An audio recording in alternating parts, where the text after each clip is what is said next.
end of the life of a person or organism. Death is unique in that everyone perceives it differently. Some of us see death as something that is beautiful, something that should be cherished. Some of us, however, are afraid to die. The state of no longer existing is incomprehensible and terrifying. Maybe this is why religion was created, to give sufferers of thanatophobia hope that they can live on even after they die. Are you afraid of death? Harry was. Harry was raised in a Christian family, and although he still had faith in his religion, he had doubts from time to time. Seeing all the chaos going on in the world made him question the righteousness and existence of God. That little girl on the news last night that was kidnapped, raped, and murdered. How could such a God allow that to happen?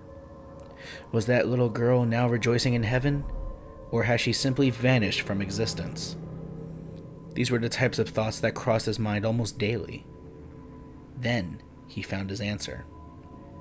One day, while walking home from school, Harry was waiting to cross the street. When the little symbol of the pedestrian lit up on the traffic light, he began walking. As he was nearly midway across the street, a reckless driver sped through the red light and made a beeline straight towards Harry. Harry turned his head just in time to notice the car's headlights were turned on. And then Harry turned off. Sort of. As the car collided with Harry, his body flew up into the air and smashed right into the ground. He felt his bones everywhere cracking and wanted to let out a deafening scream, but he couldn't. As his skull cracked open and blood began pouring out of his head like a waterfall, the only thing he could think about was screaming to alleviate the excruciating pain. But his mouth was frozen. In fact, his entire body was frozen. His eyes, which were still open, wouldn't shut. His heart stopped beating, and he was no longer breathing. It was as if each of his organs were paralyzed. Yet somehow, he was still able to perceive things. He was beyond terrified. "Oh shit, oh shit," the driver said as he ran from his car towards Harry's limp body. Harry, still limp on the ground, listened to the driver calling the police. "Hello? Yeah, I just hit someone with my car. No, it was an accident. I don't know. I think he's dead." Harry listened to the driver's entire conversation with the police. They kept him on the phone until the police finally arrived. There was a medical examiner with them that checked Harry's pulse and told the officers that he was dead. The driver began crying, and Harry wanted to cry much more, but he clearly could not.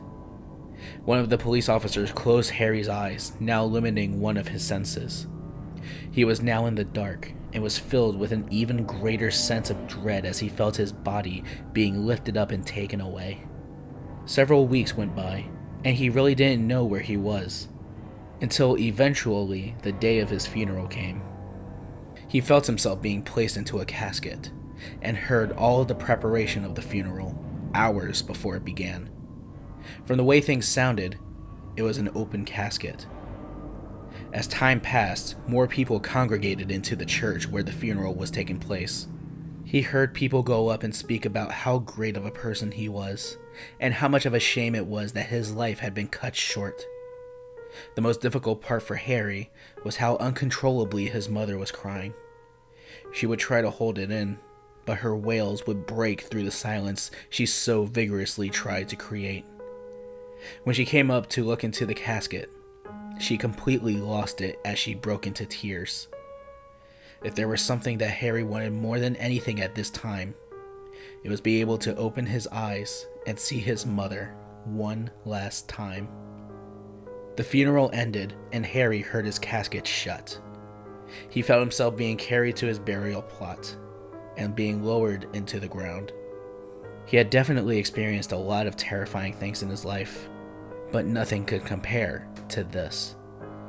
Being buried alive, well, dead actually, was making him agonizingly claustrophobic. There was no relief from his anguish, yet the years passed anyway. As the time went on, things only got more difficult. He had no way of telling what time it was, whether anyone was walking above him, or really anything at all for that matter. He just felt bitterly cold. It wasn't long before bugs were able to make their way into the casket as well. The bugs hardly even bothered him as they crawled up and down his body into what was left of his decaying skin. He sometimes tried to escape reality by thinking of past events in his life, but the state he was in proved inescapable, even temporarily. Harry was truly doomed to a terrible fate for eternity. He had lost all faith. Trust me, death is not the end, but you will wish it was.